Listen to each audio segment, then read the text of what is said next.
पत्रकार हमारे साथ मौजूद है, उत्पल चौधरी साहब।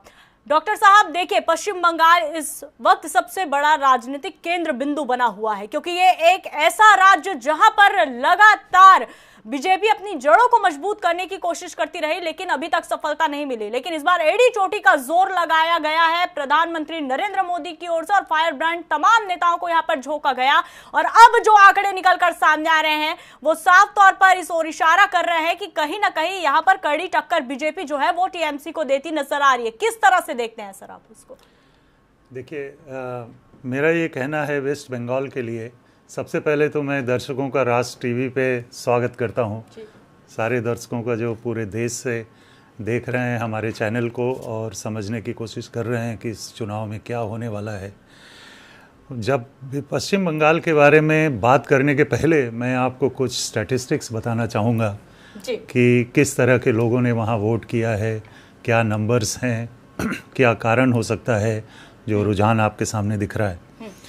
टोटल वोटर अराउंड 6.8 करोड़ है इस बार वेस्ट बंगाल में।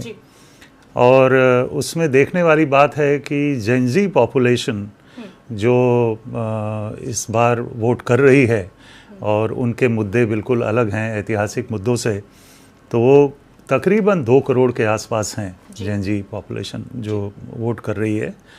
वेस्ट बंगाल की टोटल पॉपुलेशन अराउंड 100 मिलियन के आसपास है।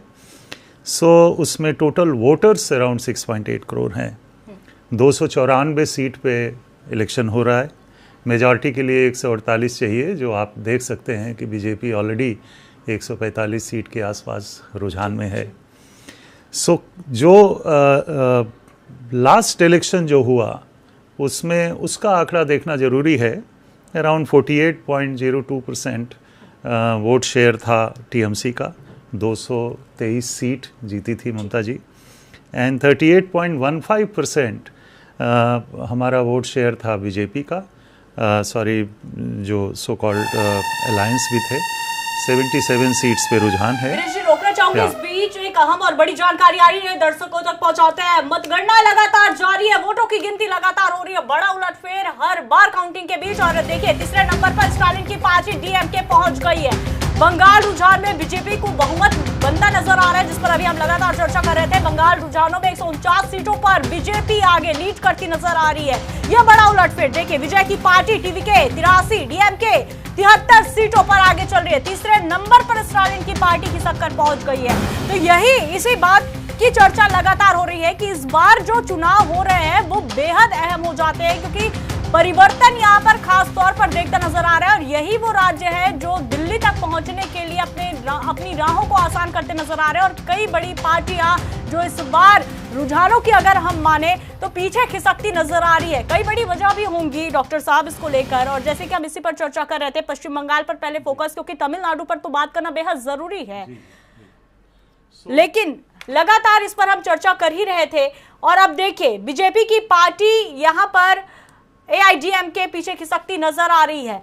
तो क्या लगता है सर, पश्चिम बंगाल का जिक्र अगर हम कर रहे थे, पश्चिम बंगाल में अगर बीजेपी आती है तो इसके पीछे का सबसे बड़ा कारण क्या लगता है आपको? जी, सबसे बड़ा कारण ये है कि कई मुद्दे बिल्कुल सामने हैं। जब कैंपेनिंग हो रही थी वेस्ट बंगाल में, हम लोग उसको बहुत क्लोजली देख रहे थे।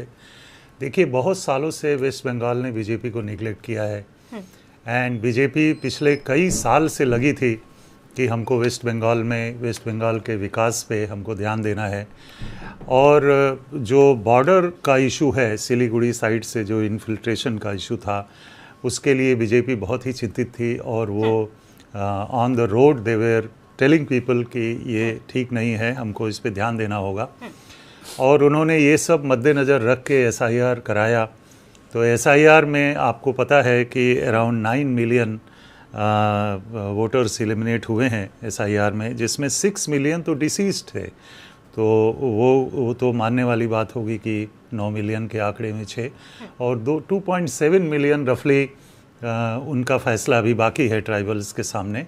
तो बीजेपी ने पहला काम ये किया कि एक तो अनवांटेड वोटर्स जो हैं उनको हटाया जाए लिस्ट से, और दूसरा ये जो विकास का मुद्दा है, अगर आप वेस्ट बंगाल में जाएं तो ममता जी ने जो भी शासन किया है पिछले टर्म्स में, विकास कहीं होता हुआ नज़र नहीं आ रहा है। कोई इन्वेस्टमेंट नहीं, और जैसा मैंने कहा कि अराउंड 2 करोड़ जेनजी पॉपुलेशन है, वो सब इस आशा से बैठे हैं कि हमारे प्रदेश में कोई इन्वेस्टमेंट होगा, विकास होगा, हम लोगों को नौकरी मिलेगी। ये सब बहुत बेसिक मुद्दे हैं जो सॉल्व होने हैं। और दूसरा, लॉ एंड ऑर्डर का काफ़ी बड़ा इशू आया। आरजी कार हॉस्पिटल में रेप का केस देख लीजिए, डकैती देख लीजिए, अनरूलिंग सिस्टम पूरा बन गया। तो बीजेपी ने इस बात को उठाया है। तो मुझे लगता है कि ये जो वोट दिख रहा है आपको, 145 सीट आई है, अभी 139 दिख रहा है, बीजेपी जीतती नज़र आ रही है, ये सब इसी का कारण है कि आई थिंक उनकी एडवोकेसी अहम मुद्दों पे हुई है और उसका परिणाम इनके सामने है। बिल्कुल साफ तौर पर कहीं ना कहीं नाराजगी भी जो है वो इस बार वोट में कन्वर्ट होते नजर आ रहे हैं। उत्पल जी, आप हमारे साथ मौजूद हैं। आपको क्या लगता है कि अगर बीजेपी जिस तरह से, अभी तो रुझान है, बार बार कह रहे हैं कि आंकड़े बदल भी सकते हैं, लेकिन जिस तरह से लगातार बीजेपी जो है वो बढ़त बनाई हुई है, अगर पश्चिम बंगाल में बीजेपी जीतती है, कितना असर पड़ेगा देश की राजनीति पर? बिल्कुल, अभी जो रुझानों पे जो दिख रहा है कि बीजेपी इस वक्त जो है मजबूत दिख रही है, जो है अभी, चूँकि अभी रुझान ही चल रहा है, अभी फाइनल रिजल्ट आना बाकी है।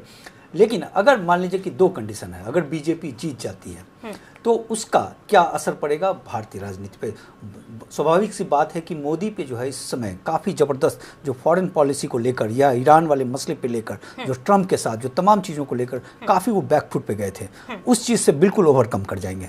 दूसरी बात कि जो 2017 में जो उत्तर प्रदेश का जो चुनाव है, उस पर ये काफ़ी जो है महत्वपूर्ण पड़ाव रहेगा। और साथ में जो अगर ममता जीत जाती है तो फिर जो एनडीए अलायंस है उसके लिए एक बड़ी जो है बड़ा चेहरा बनकर उभरेगी वो, क्योंकि राहुल गांधी एक तरीके से देखें तो कांग्रेस सिमटता जा रहा है। हालांकि आप इस समय देखें तो केरल में वो ठीक ठाक परफॉर्म कर रहा है, लेकिन जो है ममता जो है एक बड़ा चेहरा बनकर उभरेगी। लेकिन जो सबसे बड़ा सवाल होता है कि जो बीजेपी जो टीएमसी के किले को जो मतलब एक तरीके से ध्वस्त करता हुआ जो दिख रहा है इस समय, उसके पीछे की कहानी क्या है? एक तो जैसा कि बता रहे थे श्रीवास्तव जी की 2.7 मिलियन 27 लाख वोट कटे, और दूसरी बात की जो इस बार जो चुनाव हुआ उसमें रिकॉर्ड हुआ 92.47% वोट पड़े, यानी 31 लाख वोट नहीं पड़े।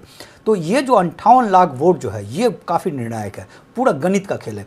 और साथ में अगर हम देखें इस समय जो बीजेपी ने जिस तरीके से जो मोदी ने जो 20 रैली की और अमित शाह ने जो 32 रैली किया वो तो है ही है, लेकिन इसके अलावा उन्होंने जो आंगनों में जाकर जो 1 करोड़ 65 लाख लोगों के साथ जो संपर्क साधा, और इसको साधने के बाद सिर्फ यही नहीं किया उसने, उसके बाद उसने 12,000 फॉलोअप मीटिंग किया। तो वो क्या हुआ कि लोगों तक पहुंचा, वो 1 करोड़ 65 लाख लोगों को फिर वो देखा कि उनसे जो बातचीत हुई थी तो क्या वो वोट दे रहे हैं या नहीं दे रहे हैं। और महिला वोट जो है इस बार 2% ज़्यादा पड़ा है, और महिला वोट के लिए उसने जो है जो फ्री बीज है कि 30,000 रुपये देंगे इंस्टेंट। हालांकि ममता जो है वो पिछले 3 सालों से जो है पैसा दे रही है उनको, लेकिन इनको लगता है कि वो तो पैसा मिल ही रहा था, ये एक्स्ट्रा पैसा मिलेगा, तो वो भी कहीं ना कहीं फ़ायदे करता है। क्योंकि पिछले बार हम देखें तो 87% जो वोट पड़ा था, जिसमें 50% वोट पड़ा था टीएमसी को महिलाओं का, और 37 पड़ा था बीजेपी को। तो बीजेपी उस महिला वोट पे भी इस बार फोकस किया था। तो इससे जो अगर ये कहानी जो रुझान जो दिख रहा है अगर ये कन्वर्ट हो जाता है जीत में, तो ये जितने फैक्टर हैं ये काफ़ी अहम है। चलिए, इस बीच हमारे साथ तपोष पाल भी जुड़े